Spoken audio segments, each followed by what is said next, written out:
పిల్లలు బాగా చదవాలని తల్లిదండ్రులు కోరుకుంటారు, టీచర్లు కూడా కోరుకుంటారు, స్కూల్ కూడా కోరుకుంటుంది. అందరి ఉద్దేశం మంచిదే. కానీ పిల్లలను భవిష్యత్తుకు సిద్ధం చేయాలనే తొందరలో వాళ్ళు నేర్చుకోవడానికి అవసరమైన పునాదులు ఏర్పడక ముందే చదువు మొదలు పెడుతున్నామేమో. 3 ఏళ్ళు 4 ఏళ్ళు 5 ఏళ్ళ వయసులో పిల్లవాడు ఎంత ఇంగ్లీష్ నేర్చుకుంటున్నాడు, ఎన్ని అక్షరాలు రాస్తున్నాడు, ఎన్ని నెంబర్లు చెప్తున్నాడు, ఇవి మాత్రమే ప్రీ ప్రైమరీ విద్యకు కొలమానాలు కావు. ఆ వయసులో అన్నిటికన్నా ముఖ్యమైనవి చాలా ఉన్నాయి. గమనించడం, వినడం, మాట్లాడడం, ప్రశ్నించడం, పోల్చడం, వేరు చేయడం, శరీరాన్ని అదుపులో పెట్టడం, ఇతరులతో కలవడం, ఊహించుకోవడం, సొంతంగా ప్రయత్నించడం, సమస్యలకు పరిష్కారం వెతకడం, ఓడిపోయినా సరే మళ్ళీ మళ్ళీ ప్రయత్నించడం. ఇవన్నీ నోట్బుక్లో కనిపించవు, కానీ రేపటి చదువుకు కావలసిన పరికరాలు ఇవే. ఉదాహరణకు కొన్ని ఉదాహరణలు తీసుకుంటాను ప్రీ ప్రైమరీలో. ఎందుకని ఇవన్నీ నేను తీసుకున్నానంటే అసలు యూనివర్సిటీ విద్య ఎక్కడ మొదలవుతుందని మాంటిసోరీ చెప్తుంది. మొదట 6 సంవత్సరాల్లో నేర్చుకునేది 50% అయిపోతుందని అక్కడే. అంటే లెర్నింగ్ టూల్స్ అన్నీ అక్కడే వస్తాయని అక్కడ బాగా దెబ్బ కొట్టేస్తున్నాం. కాబట్టి నేను ఈ టాపిక్ తీసుకున్నాను. ఒక పిల్లవాడు ముందు కొన్ని బటన్స్ పెట్టండి, ఒకేలే ఉన్న వాటిని ఒక చోట పెట్టు అంటాం. అంటే పిల్లవాడు రంగుల ప్రకారం వేరు చేయొచ్చు, లేదా ఇంకోలా చేయమని అడిగితే చిన్నవి పెద్దవి వేరు చేయొచ్చు, మళ్ళీ వాటిల్లో 2 కన్నాలు ఉన్నవి 4 కన్నాలను వేరు చేయొచ్చు, ఎలాగైనా పిల్లవాడు వేరు చేయొచ్చు. ఇక్కడ పిల్లవాడిని మనం ఏమి నేర్పుతున్నాం? ఒకే వస్తువుల సమూహాన్ని వేరువేరు లక్షణాల ఆధారంగా వర్గీకరించడం అనే ఆలోచన అతని మెదడులో మొదలవుతుంది. అంటే క్లాసిఫికేషన్ చేస్తున్నాడు వాడు. కొన్ని సంవత్సరాల తర్వాత బటన్ స్థానంలో మనకి నెంబర్లు వస్తాయి. ఆడ్, ఈవెన్, ప్రైమ్, కాంపోజిట్, ఆ నెంబర్లు వస్తాయి. వాటిని వేరు చేస్తాడు పైన. ఇంకొంత పెద్ద అయిన తర్వాత బయాలజీలో kingdom, class, order, family, species, వాటిని వేరు చేస్తాడు. ఇక్కడ వస్తువులు మారిపోయాయి. ఎల్కేజీలో వాడు బటన్స్తో ఆడుకుంటున్నాడు, కానీ బయాలజీలో క్లాసిఫికేషన్ చేస్తున్నప్పుడు ఏం చేస్తున్నాడో అదే ఇక్కడ జరుగుతుంది. అంటే మనం టూల్స్ ఇస్తున్నాము అక్కడ ప్రీ ప్రైమరీలో, కానీ ఆలోచించే పద్ధతి అంతా ఒకటే. బయాలజీలో యూనివర్సిటీలో ఏం చేస్తున్నారు, మ్యాథమెటిక్స్లో క్లాస్ ఆడ్ అండ్ ఈవెన్ ఏం చేస్తున్నారు, ఎల్కేజీలో బటన్స్ వేరు చేస్తున్నప్పుడు అదే చేస్తున్నారు. సో ఆ బటన్స్ వేరు చేస్తూ ఒక టూల్ తయారు చేసుకుంటున్నాడు పిల్లవాడు. అలాగే ఒక పెద్ద మట్టి ముద్దను చిన్న మట్టి ముద్దలుగా చేస్తారు, మళ్ళీ అవన్నీ కలిపేసి మళ్ళీ పెద్ద మట్టి ముద్దగా తయారవుతుంది. ఇదే రేపొద్దున్న 100 రూపాయల నోటు 10 నోట్లుగా తయారవుతాయి, మళ్ళీ 10 నోట్లు కలిపితే 100 రూపాయలుగా తయారవుతున్న కాన్సెప్ట్ మ్యాథ్స్లో వస్తుంది. కానీ మట్టి ఇవ్వడం మూలంగా వాడికి అన్కాన్షియస్గా ఈ కాన్సెప్ట్ నేర్చుకుంటున్నాడు అక్కడ. సో మట్టితో ఆడుతున్నప్పుడు రేపు మ్యాథ్స్ని, సైన్స్ని అర్థం చేసుకునే పునాది పడుతుంది అక్కడ. బ్లాకులతో టవర్ కడతాడు, అది పడిపోతుంది, మళ్ళీ కడతాడు, ఈసారి వెడల్పుగా ఉన్నది పెడతాడు కింద, అది నిలబడుతుంది. ముందు అంచనా వేశాడు, తర్వాత ప్రయత్నించాడు, ఫలితాన్ని చూశాడు, పద్ధతిని మార్చాడు, మళ్ళీ ప్రయత్నించాడు. సో ఇవి పెద్ద తరగతిలో దీన్ని మనం హైపోథసిస్, ఎక్స్పెరిమెంట్, అబ్జర్వేషన్ అని పేర్లు పెడతాం సైన్స్లో. 4 ఏళ్ళ వయసులో మాత్రం దీన్ని మనం ఆట అంటున్నాం. చిన్నప్పటి నుంచే రాయిస్తే హ్యాండ్ రైటింగ్ బాగా వస్తుంది అనుకుంటాం, కానీ పెన్సిల్ని అదుపులో పెట్టుకోవడానికి ముందు పిల్లవాడు తన శరీరాన్ని అదుపులో పెట్టుకోవాలి. ఎక్కడం, దూకడం, బ్యాలెన్స్ చేయడం, బంతి విసరడం, పట్టుకోవడం, ఇవన్నీ అవసరం. తర్వాత చేతులతో పని, మట్టితో ఆడుకోవడం, పూసలు గుచ్చడం, కాగితాలు చింపడం, మడత పెట్టడం, కత్తిరించడం, బ్లాకులు కలుపుకోవడం, బొమ్మలు గీయడం, ఇవన్నీ చేతి వేళ్ళ మీద చాలా నియంత్రణ, కంటి చేతి సమన్వయం వస్తుంది. అప్పుడు మీరు పెన్సిల్ పెట్టుకుని ఏ రాయమైనా బాగా రాయగలుగుతాడు. అంటే చేతులకు ఇంకా ఎక్కువ ఆడుకునే అవకాశం ఇవ్వాలి రాసే ముందు. మనం కొన్నిసార్లు వేరుల్ని బలపరచకుండా పండు కోయడానికి ప్రయత్నిస్తాం. అంటే వేళ్ళని బాగా కంట్రోల్ వచ్చి ఆ హ్యాండ్ కోఆర్డినేషన్ రాకముందే మీరు ఏ ఏ ఏ అని పలక మీద రాయించే స్కూల్స్ చాలా ఉన్నాయి. దానికన్నా వాడికి చక్కగా బొమ్మలు గీసుకుని ఒక స్థాయికి వచ్చిన తర్వాత ఒక పిల్లి బొమ్మ గీస్తే తల గీస్తే ఓ వచ్చినట్టు, నోరు గీస్తే యూ వచ్చినట్టు, చెవి గీస్తే సి వచ్చినట్టు, తోక గీస్తే జే వచ్చినట్టే కదా. సో బొమ్మలు నేర్పిస్తే సరిపోతుంది, మనం మాటిమాటికి రిపీట్గా అక్షరాలు రుద్దించక్కర్లేదు. సో 1వ తరగతిలో నేర్చుకోవాల్సిన పిల్లవాడు 1వ తరగతి రాకముందు నేర్చుకోవాలా? ప్రస్తుతం ఎల్కేజీ, యూకేజీలో అయ్యే జరుగుతున్నాయి. ఫస్ట్ క్లాస్ బుక్స్ చూసినట్లయితే ఈ ఎల్కేజీ, యూకేజీలో నేర్పుతున్న కాన్సెప్ట్స్ ఫస్ట్లో ఉన్నాయి. ఈవెన్ స్టేట్ సిలబస్లో కూడా నెంబర్ 1 అనేది ఫస్ట్ క్లాస్ ఇంట్రడ్యూస్ చేస్తున్నారు. బట్ మనకు ఇప్పుడు ఎల్కేజీ, యూకేజీలో ఉన్నాయి ఇవన్నీ. ఇలా ఫస్ట్ క్లాస్లో చదవడం రాయడం వచ్చి తీరాలి అంటే యూకేజీ అక్కడికి సిద్ధం చేస్తుంది, యూకేజీకి ఎల్కేజీకి నర్సరీ, ఇలా వెనక్కి వెళ్తుంటే ఎక్కడ ఆగుతాం?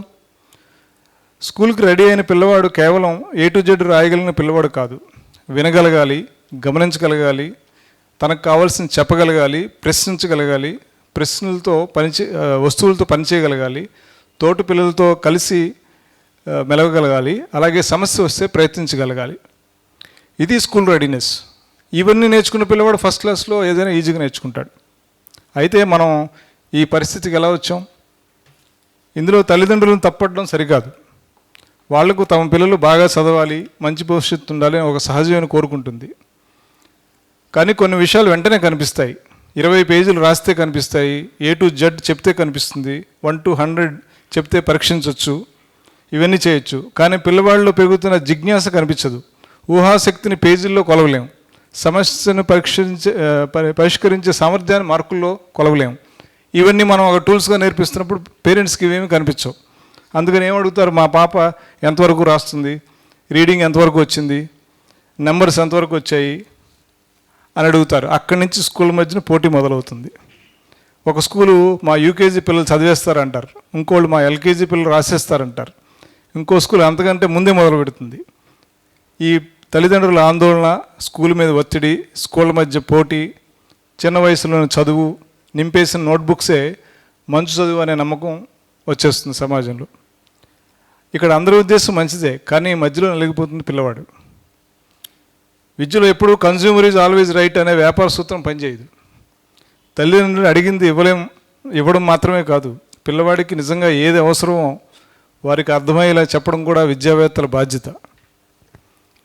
సో మనం ఏం కోల్పోతున్నాం? 4 ఏళ్ళ పిల్లవాడు రాయగలడా అనే ప్రశ్న కంటే మరో ప్రశ్న అడగాలి. 4 ఏళ్ళ పిల్లవాడిని గంటల తరబడి రాయిస్తున్నప్పుడు ఆ సమయంలో అతను ఏం చేయలేకపోతున్నాడు, ఏం కోల్పోతున్నాడు? ఎక్కడం లేదు, దిగడం లేదు, అంటే ఆటలు ఆడుకోవట్లేదు, జంగిల్ జిమ్ ఎక్కడం దిగడం లాంటివి చేయట్లేదు. సో వాడి శరీరంపై నియంత్రణ, కాన్ఫిడెన్స్ పెంచుకునే అవకాశం రావడం లేదు, నిర్మించడం లేదు, అంటే బిల్డింగ్ బ్లాక్స్ కన్స్ట్రక్షన్ చేయడం లేదు. సో ప్లానింగ్, సాల్వింగ్ ప్రాబ్లమ్స్ అనే స్కిల్స్ నేర్చుకునే అవకాశం లేదు, కథలు వినడం లేదు, భాష, కాంప్రహెన్షన్, ఇమాజినేషన్ పెరిగే అవకాశమే లేదు, మట్టితో ఆడడం లేదు, చేతి మీద నియంత్రణ, క్రియేటివిటీ, ఎక్స్ప్రెషన్ రానే రాదు. అట్లాగే ప్రకృతిని గమనించడం, ఫీల్డ్ ట్రిప్స్కి వెళ్ళడం అలాంటిది చేయడం లేదు. అప్పుడు సైంటిఫిక్ అబ్జర్వేషన్ అలవాటు అవ్వదు, తోటి పిల్లలతో మాట్లాడడం లేదు, కమ్యూనికేషన్, కోఆపరేషన్ నేర్చుకునే అవకాశం లేదు, ఊహించడం అనేది లేదు.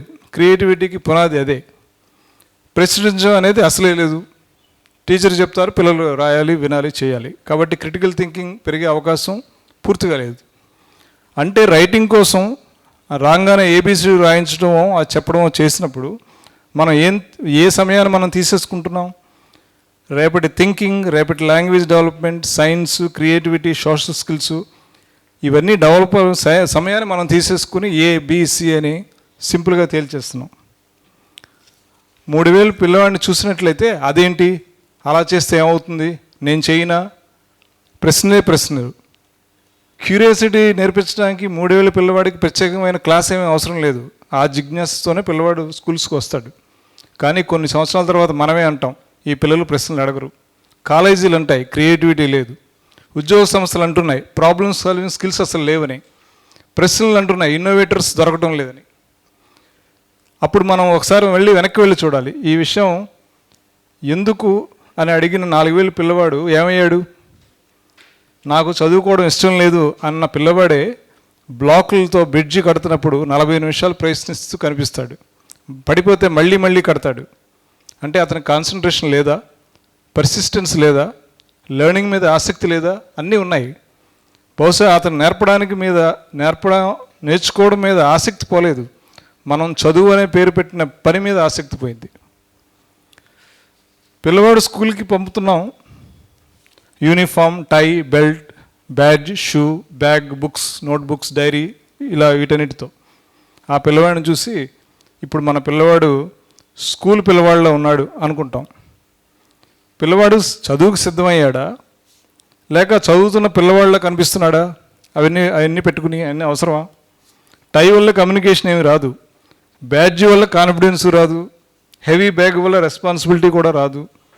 నిండిన నోట్బుక్స్ వల్ల అండర్స్టాండింగ్ వచ్చిందని మనం ఏం చెప్పలేం. నేషనల్ కరికులం ఫ్రేమ్వర్క్ కూడా చిన్నపిల్లల విద్యలో ఆట, కథలు, సంభాషణలు, కదలికలు, అనుభవాలు, ఎక్స్ప్లోరేషన్ వీటన్నిటికీ ప్రాధాన్యత ఇవ్వాలని చెప్తుంది. అంటే మంచి ఎర్లీ చైల్డ్హుడ్ ఎడ్యుకేషన్ ఎలా ఉండాలో మనకు ఆల్రెడీ చెప్పున్నారు. మనకు తెలిసిన దానికి మనం చేస్తున్న దానికి మధ్య చాలా వ్యత్యాసం ఉంది. ప్రీ ప్రైమరీలో లిటరసీ వద్దని కానీ న్యూమరసీ వద్దని కానీ కాదు, అవి ఉండాలి. కానీ పిల్లల అనుభవంలోంచి రావాలి. పండ్లు పంచుతూ లెక్క పెట్టడం, రైమ్స్తో సౌండ్ గమనించడం, కథ విని తిరిగి చెప్పడం, నీళ్లు కొలవడం, వస్తువులు వేరు చేయడం ఇలాంటివి ఉండాలి. సమస్య మొదలయ్యేది అనుభవం స్థానంలో రిపిటేషన్ వచ్చినప్పుడు. చిన్న వయసులో మెమరైజ్ చేసే పిల్లవాడు ముందున్నట్టే మీకు కనిపించవచ్చు క్లాసులో, కానీ పెద్ద తరగతుల్లో ఆ ప్రశ్నలు మారిపోతాయి. అక్కడ ఎందుకు, నీకు ఎలా తెలుసు, ఇంకొక పద్ధతిలో చేయగలవా, నీ మాటల్లో చెప్పు. అప్పుడు మనం తరచూ వినే మాట, సార్ ఏం రాయాలో చెప్పండి, నోట్స్ ఇస్తే వెంటనే ఉన్నదన్నట్టు మళ్ళీ వెనక్కి రాసిచ్చేస్తానని. ఒకప్పుడు మనకు ఎందుకు అని అడిగిన పిల్లవాడు ఇప్పుడు ఏం రాయాలో చెప్పండి సార్ అనే స్థాయికి ఎలా వచ్చాడు? 4 ఏళ్ల వయసులో పెంచకుండా వదిలేసిన ఆ సామర్థ్యాలే 14 ఏళ్ల వయసులో మళ్ళీ నేర్పించడానికి ప్రయత్నిస్తున్నాం. మార్పు ఎక్కడ మొదలవ్వాలి? మంచి ప్రీ ప్రైమరీ ఎడ్యుకేషన్ ఖరీదైన టెక్నాలజీ ఏమీ అవసరం లేదు. ఇసుక, నీళ్లు, రాళ్ళు, ఆకులు, గింజలు, మట్టి, బ్లాక్స్, కాగితం, కథలు, పాటలు, ఆడుకోవడానికి స్థలం, తోటి పిల్లలు, ముఖ్యంగా పిల్లల మాట వినే టీచర్, ఇవే అద్భుతమైన లెర్నింగ్ మెటీరియల్ కావచ్చు. మనకు కావాల్సింది ప్రోగ్రెస్ని చూసే విధానం. ఈ నెల ఎంత పోర్షన్ అయ్యింది అనే ప్రశ్నతో పాటు పిల్లవాడు ధైర్యంగా మాట్లాడగలుగుతున్నాడా, ప్రశ్నలు అడుగుతున్నాడా, వస్తువులను వర్గీకరించగలుగుతున్నాడా, తనకు నచ్చింది సృష్టిస్తున్నాడా, ఇతరులతో కలిసి పనిచేస్తున్నాడా, విఫలమైతే మళ్ళీ ప్రయత్నిస్తున్నాడా, ఇవన్నీ చూడాలి. ఈ విషయాన్ని తల్లిదండ్రులు కూడా చూపించాలి. తల్లిదండ్రులు కూడా మనం చూపించాలి. పిల్లలు గింజలు వేరు చేస్తుంటే క్లాసిఫికేషన్ నేర్చుకుంటున్నాడు, రేపుడు మ్యాథ్స్, సైన్స్కి ఇది పునాది అని చెప్పగలగాలి. కథ తిరిగి చెప్తుంటే వెకాబులరీ, సీక్వెన్సు, కాంప్రహెన్షను పెరుగుతున్నాయని చెప్పాలి. మట్టిలో ఆడుకుంటుంటే రేపు రాయడానికి అవసరమైన చేతి కండరాల పట్టు వస్తుందని చెప్పాలి. అప్పుడు మీరు చదువు చెప్పడం లేదా అనే ప్రశ్న బదులుగా ఓ ఇది చదివేనా అనే అవగాహన కలుగుతుంది. మారాల్సిన టీచర్ ఒక్కటే కాదు. ప్రిన్సిపల్ కంప్లీటెడ్ నోట్బుక్స్ అడిగితే టీచర్ నోట్బుక్స్ నింపేస్తుంది. ప్రిన్సిపల్ పిల్లల ప్రశ్నలకు విలువిస్తే టీచర్ ప్రశ్నలు ప్రోత్సహిస్తుంది. అందుకే teachers, school leaders, teacher training institutes, managements, government అందరూ కలిసి మంచి ప్రీ స్కూల్ అంటే ఏమిటో కొత్తగా చూడాలి. ఇన్స్పెక్షన్లో బిల్డింగ్సు, టాయిలెట్సు, సర్టిఫికెట్సు, రిజిస్టర్తో పాటు పిల్లవాడు హాయిగా కదులుతున్నాడా, మాట్లాడుతున్నాడా, బయట ఆడుకుంటున్నాడా, ఏదైనా సృష్టించగలుగుతున్నాడా, వాడు చేత్తో ఎక్స్ప్లోర్ చేస్తున్నాడా, టీచర్లు పిల్లల మాట వింటున్నారా, అన్నిటికన్నా ముఖ్యంగా పిల్లవాడు ప్రశ్నలు అడుగుతున్నాడా అనేది కూడా చూడాలి. రికగ్నిషన్ అంటే బిల్డింగ్ను గుర్తించడం మాత్రమే కాదు, ఆ బిల్డింగ్లో ఉన్న చిన్నారి బాల్యాన్ని కూడా కాపాడాలి. మనం అడిగే ప్రశ్న మారాలి. ఇన్ని సంవత్సరాలు మనం అడుగుతున్న ప్రశ్న ఫస్ట్ క్లాస్ వెళ్ళేలోపు ఏమి నేర్పించాలి అని. దానికి బదులుగా క్లాస్ 1లోకి ఎలాంటి పిల్లవాడు వెళ్ళాలి అని అడగాలి. క్యూరియాసిటీ ఉన్న పిల్లవాడు, గమనించే పిల్లవాడు, వినగలిగే పిల్లవాడు, తన భావాన్ని చెప్పగలిగే పిల్లవాడు, ఇతరులతో కలిసి పనిచేసే పిల్లవాడు, ప్రశ్న అడిగే పిల్లవాడు, ఓడిపోయినా మళ్ళీ ప్రయత్నించే పిల్లవాడు. ఇది చాలాసార్లు రిపిటేషన్ జరుగుతుంది, చాలా ముఖ్యమైన విషయం కాబట్టి. అన్నిటికన్నా నేను తెలుసుకోగలను అనే నమ్మకం ఉన్న పిల్లవాడు. అలాంటి పిల్లవాడిని క్లాస్ 1కి పంపితే ఏ మంచి టీచర్ అయినా అతనికి ఎన్నో విషయాలు నేర్పగలుగుతుంది. 4 ఏళ్ళ పిల్లవాడు నేషనల్ కరికులం ఫ్రేమ్వర్క్ చదవలేడు. మీ ఎక్స్పెక్టేషన్స్ నా వయసు సరిపోవడం లేదు అని స్కూల్ మేనేజ్మెంట్కి చెప్పలేడు. నా నోట్బుక్ని పక్కింటి పిల్లవాడి నోట్బుక్తో పోల్చొద్దు అని తల్లిదండ్రులకు వివరించలేడు. ఈ నిర్ణయాలన్నీ మనమే తీసుకున్నాం. అందుకే పిల్లవాడి వయసు చిన్నదైతే ఎంత చిన్నదైతే అతని బాల్యాన్ని కాపాడవలసిన బాధ్యత అంత పెద్దది. ఈ వయసులో మనం కేవలం ఎడ్యుకేషన్ ప్రొవైడర్స్ కాదు, బాల్యానికి మనమే కాపలాదారులం. చివరగా మొదట చెప్పిన ఆ పాప దగ్గరికి వెళ్దాం. నీళ్లు పోస్తుంది, ఒక వస్తువు తెలవడం గమనిస్తుంది, ఎందుకు అని అడుగుతుంది, మళ్ళీ ప్రయత్నిస్తుంది, స్నేహితురాలను పిలుస్తుంది. అంతలో పెద్దవాళ్ళు వచ్చి చాలు ఆటలు, లోపలికి రా, పెన్సిల్ తీసుకో, ఏ 10 సార్లు రాయి అంటారు. అక్కడే మనల్ని ప్రశ్నించుకుని ఇంకో ప్రశ్న అడగాలి.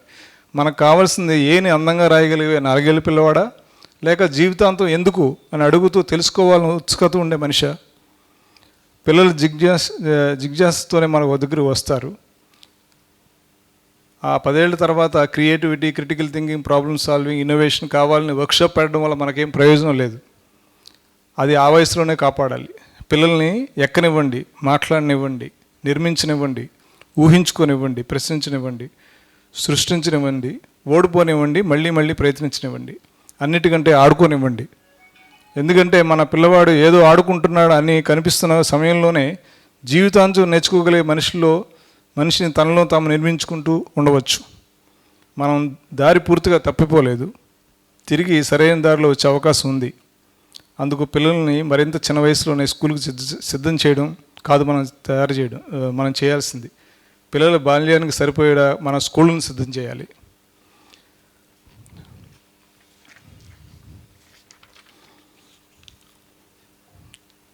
స్కూల్ పిల్లల వయసుకు సరిపోయే విద్య ఇవ్వాలని నిర్ణయించుకుందాం. ఎక్కువ రైటింగ్ తగ్గించి ఆటలు, కథలు, సంభాషణలు, ఎక్స్ప్లోరేషన్, హ్యాండ్స్ ఆన్ యాక్టివిటీస్ ఎక్కువ సమయం ఇవ్వాలి. పక్క స్కూల్లో ఎల్కేజీలో ఎక్కువ రాస్తున్నారు అని మనం పోల్చుకోకూడదు. మంచి ప్రిపరేటరీ ఎడ్యుకేషన్ అంటే ఏమిటి? పిల్లలను ప్రోగ్రెస్ని ఎలా చూడాలి, క్లాస్ వన్లోకి వెళ్ళే పిల్లవాడిని సహజంగా ఏమి ఆశించాలి, వీటిపై మొత్తం వ్యవస్థలో ఒక స్పష్టత రావాలి. ఇక్కడ గవర్నమెంట్ పాత్ర చాలా ముఖ్యం. మన దగ్గర నుంచి పాలసీ డాక్యుమెంట్స్ ఉన్నాయి, మన దగ్గర చాలా మంచి పాలసీ డాక్యుమెంట్స్ ఉన్నాయి. ఎర్లీ చైల్డ్హుడ్ ఎడ్యుకేషన్ ఎలా ఉండాలో చెప్పే పుస్తకాలు, ఫ్రేమ్వర్క్స్, గైడ్లైన్స్ చాలా ఉన్నాయి. కానీ ఏం చేయాలని చెప్పడం ఒక భాగం, అది ఎంత నిజంగా స్కూల్లో ఎలా చేయవచ్చో చూపించడం మరో భాగం. అందుకే పిల్లల వయసుకు సరిపోయే విద్యను అమలు చేస్తున్న స్కూల్స్ మన మధ్య ఉన్నాయి. రైటింగ్ తగ్గించి కూడా పిల్లలకు బాగా నేర్పగలవని, ఆట ద్వారా కాన్సెప్ట్స్ నిర్మించవచ్చని, పేరెంట్స్ని ఒప్పించవచ్చని, టీచర్స్ని సిద్ధం చేయవచ్చని ఈ స్కూల్స్ తమ అనుభవంలో చూపించగలిగాయి. అందుకే గవర్నమెంట్ కేవలం ఎక్స్పర్ట్స్తో మాత్రమే కాకుండా ఇలాంటి విధానాలను నిజంగా అమలు చేస్తున్న స్కూల్స్, టీచర్స్తో విస్తృతంగా చర్చించాలి. వాళ్ళని అడగాలి, టీచర్స్ని ఎలా సిద్ధం చేశారు, పేరెంట్స్ని ఈ విధానం ఎలా అర్థం చేసుకునేలా చేశారు, నోట్బుక్స్ కాకుండా పిల్లల ప్రోగ్రెస్ని ఎలా చూపిస్తున్నారు, క్లాస్ రూమ్లో ఎదురైన ప్రాక్టికల్ ప్రాబ్లమ్స్ ఏమిటి, ఎలా పరిష్కరించారు. ఇవన్నీ పుస్తకం ఒక మంచి ఆలోచన చెప్పగలదు, అమలు చేస్తున్న స్కూలు ఇది సాధ్యమే అని నిరూపించగలదు. ఈ రెండింటినీ కలిపి గ్రౌండ్ రియాలిటీకి సరిపోయే ప్రాక్టికల్ ప్లాన్ ప్రభుత్వం తీసుకురావాలి. అప్పుడు రిఫార్మ్స్ ఒక పాలసీ డాక్యుమెంట్లో ఉండిపోదు, టీచర్స్ పనిలో కనిపిస్తుంది, పేరెంట్స్ ఆలోచనలో కనిపిస్తుంది, స్కూల్ కరికులంలో కనిపిస్తుంది, చివరికి పిల్లవాడి జీవితంలో కనిపిస్తుంది. పిల్లవాడికి మనం ఇవ్వగలిగే గొప్ప విద్య అతనికి అన్ని సమాధానాలు చెప్పడం కాదు, ప్రశ్నలు అడిగే ఆసక్తి పోకుండా చూడడం. ధన్యవాదాలు.